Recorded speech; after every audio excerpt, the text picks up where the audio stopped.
I'm doing a tiny painting, or maybe a couple of tiny paintings today, just for fun. I actually do these and sell quite a few of them. I frame them after they're after I do them, and a lot of people really like them. I mean, they're kind of a novelty thing, and they're so affordable. But anyway, this paper, it's on a from a actual drawing pad. It's 100% rag paper, and it's also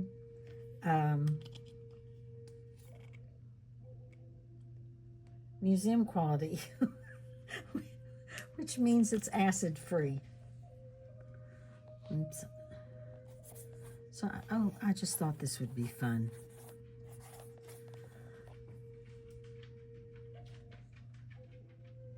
Okay, this is going to be a little abstract. I started out with a pink, and I'm going to add some black.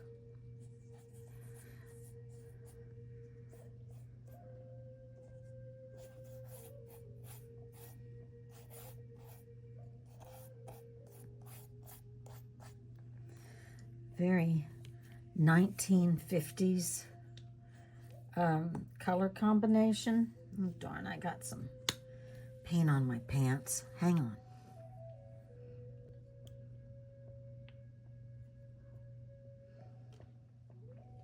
So I'm going to share this with you. Back in the day, I was an illustrator for Exxon, and we had to go downtown all dressed up. I wore business suits and high heels to go in and paint. Basically, we were using cells, you know, acrylic cells that you paint on the back of them and then flip them, and then they're photographed. It's the Disney process. But anyway, I never got any paint on me, ever, ever, ever, which was amazing. So what I did just now was the first time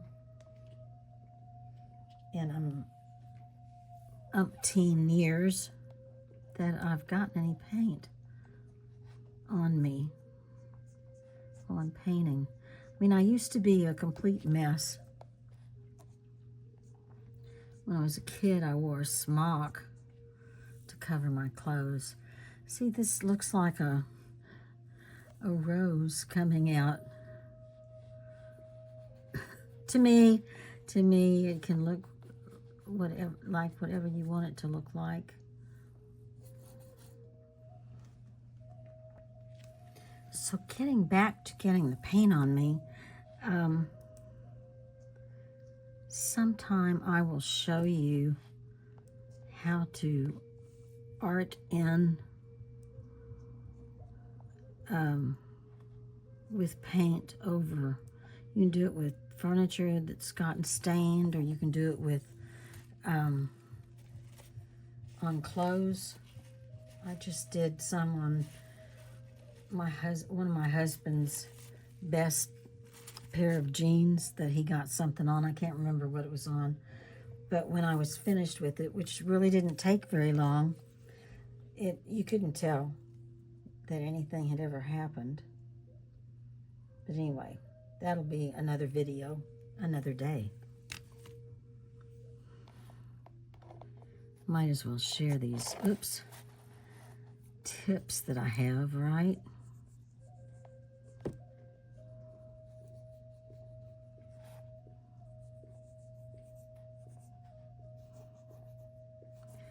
Just kind of putting a little background around this rose,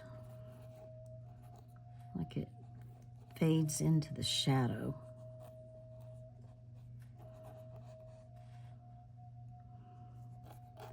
Now, I don't know if I told you in the beginning what size this little piece of paper is. It's 2.5 inches by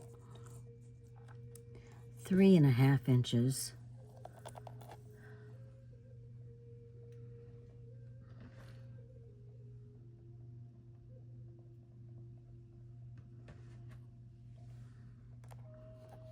And when I get finished with it and it's dry, I'll put it in a little frame so you can see what that's like. They're really cute. They're cute for like a desktop or a shelf. You can have little art anywhere.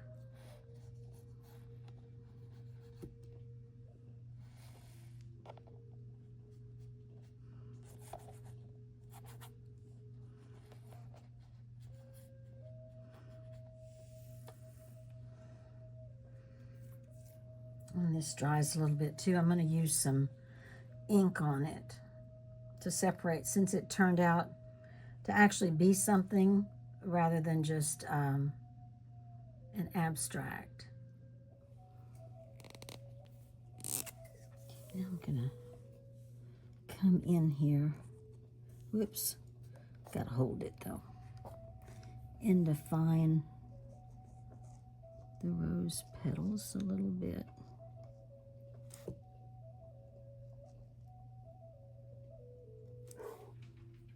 Now I'm using a pencil to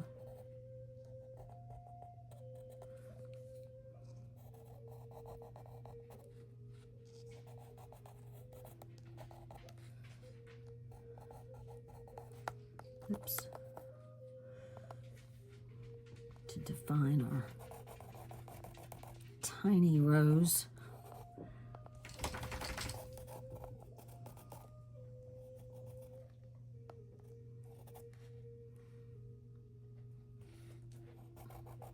Not that quite so.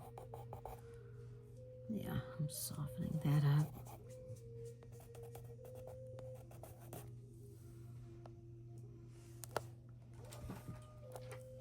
Okay, I think I'll go back and add a little more silver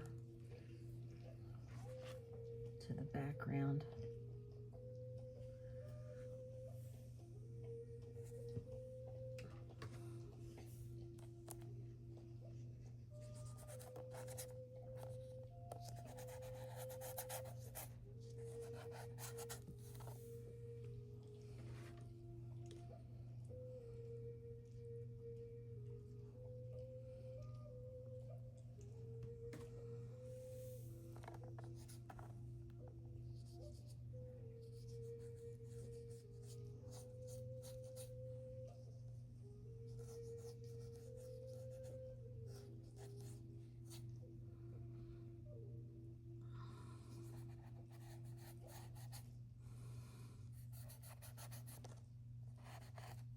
Okay, so our abstract turned into an impressionistic rose.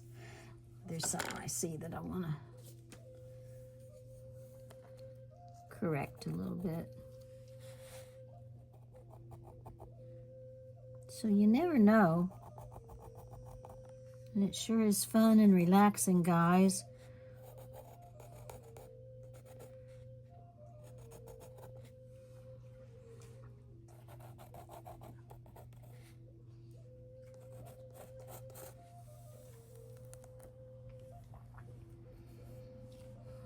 Okay, so I'm going to, no, I'm not. I was going to say I'm going to stop it, but I'm going to frame it for you too, so you can see that. Okay, be back in just a minute. Okay, so here's the little framed rose, little piece of art. These make wonderful gifts. I'll put some up on my website. I don't have any up right now, but I'll put some up in the next couple of days. My website is artsy-art.com. And these have a little, thingy in the back that they stand up. Let's see if I can.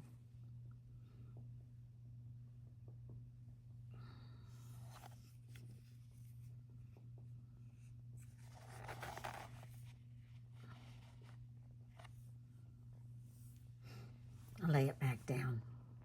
But they do have that little tab on the back that they can stand up on a desk or a table or a shelf, wherever you want to put them. Okay, well, thank you so much for watching. And please like and subscribe and share. And until we see each other again, until we see each other again in a few days, you all enjoy each and every day. And relax. Bye-bye for now.